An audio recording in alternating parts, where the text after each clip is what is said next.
O líder oposicionista Juan Guaidó está a caminho do Brasil porque tem encontro marcado com o presidente Bolsonaro amanhã em Brasília. Vamos ao vivo falar com o repórter Clébio Cavagnoli, que tem os detalhes para a gente. Boa noite, Clébio.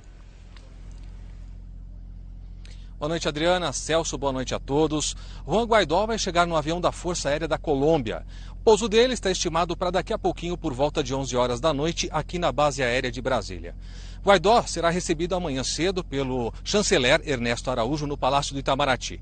Depois, às 2 da tarde, tem um encontro com o presidente Jair Bolsonaro no Palácio do Planalto. Eles devem falar, Adriana, sobre possíveis soluções para a crise que está acontecendo na Venezuela.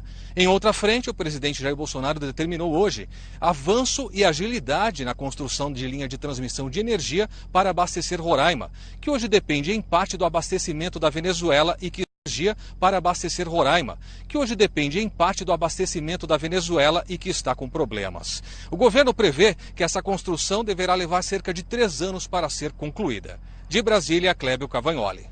Obrigado, Clébio. O governo da Colômbia reabriu as pontes que ligam o país à Venezuela, mas em resposta, os militares venezuelanos reforçaram os bloqueios do outro lado. Também hoje, o presidente interino autodeclarado da Venezuela, Juan Guaidó, confirmou que vai voltar para a Venezuela ainda esta semana. Os postos de fronteira do lado colombiano foram reabertos pela manhã. Mesmo assim, ninguém cruzou de um lado para o outro, sob as pontes que ligam a Venezuela à Colômbia. A passagem não foi liberada por questões de segurança. Com a reabertura do lado colombiano, nós conseguimos chegar até este ponto da fronteira com a Venezuela. A Defesa Civil colombiana tentou negociar a passagem de pessoas doentes e feridas, mas não obteve resposta das autoridades venezuelanas. E o acesso continua totalmente bloqueado. Inclusive, aquela barreira de contêineres foi reforçada.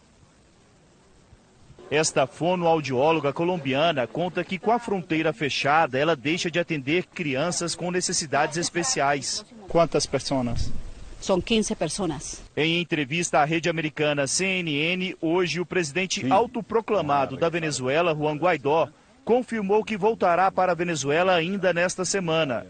Ele disse que tem recebido ameaças de morte, que pode ser preso por ter saído do país, mas falou que vai enfrentar o ditador Nicolás Maduro e retornar. Depois de dias de negociação, hoje foi a vez dos caminhoneiros retidos na fronteira voltarem ao Brasil. Depois de 6 dias preso na fronteira, a volta para casa é um alívio. Aos 75 anos, 50 como caminhoneiro, seu Dalci conta o que passou enquanto esteve do lado de lá. Se não fosse doação de comida que alguém mandasse daqui, nós ia passar sem comer. Eu passei 1 dia, 2 dias sem comer. Desde o fechamento da fronteira, na sexta-feira passada, 27 caminhoneiros estavam impedidos de retornar ao Brasil. Este outro caminhoneiro teve que caminhar por horas até encontrar água e comida e ainda enfrentou a tensão dos conflitos em território venezuelano. Passava muito caminhão cheio de guarda e tudo armado, para lá e para cá. Deram alguns tiros por cima da gente, lá por lá de lá. O prefeito de Pacaraima tenta agora um acordo para que as 600 crianças venezuelanas que estudam no município iniciem o período letivo a partir da próxima semana. E as autoridades brasileiras confirmaram agora há pouco que a fronteira entre Brasil e Venezuela deve reabrir amanhã. Vamos ao vivo até Pacaraima, onde está o repórter Luiz Fara Monteiro, já conectado aqui com a gente com as informações. Por favor, boa noite. Boa noite, Adriana. É isso. O governador de Roraima, Antônio Denário, se reuniu esta tarde com o governador de Bolívar, que é o estado vizinho que faz divisa aqui na região, e com mais 4 ministros de estado. Ele fez um apelo para que a fronteira seja aberta já a partir de amanhã, quinta-feira. A alegação foi a relação intensa comercial entre os dois estados. Roraima compra bastante, principalmente energia elétrica, combustível e também fertilizantes para o Estado brasileiro. Já os venezuelanos da região dependem basicamente do comércio local aqui de Pacaraima, que está fechado. Muitos venezuelanos que foram surpreendidos com o fechamento da fronteira estão passando necessidade aqui na cidade brasileira e dormem em calçadas sobre papelões. O Exército Brasileiro faz a ajuda humanitária, distribuindo alimentos e também cobertores. Uma mulher brasileira que mora em território venezuelano, que estava grávida em trabalho de parto, conseguiu cruzar a fronteira numa ambulância e foi atendida num hospital local. De Pacaraima, Luiz Fara Monteiro para o Jornal da Record. Muito obrigada, Fara. E da fronteira nós já seguimos direto ao vivo a Nova York, porque o assunto Venezuela voltou a ser discutido na ONU. Houve até mesmo uma proposta de um encontro entre Nicolás Maduro e Donald Trump. A Evelyn Bastos já está aqui com a gente. Boa noite para você, Evelyn. De quem que partiu essa ideia desse encontro?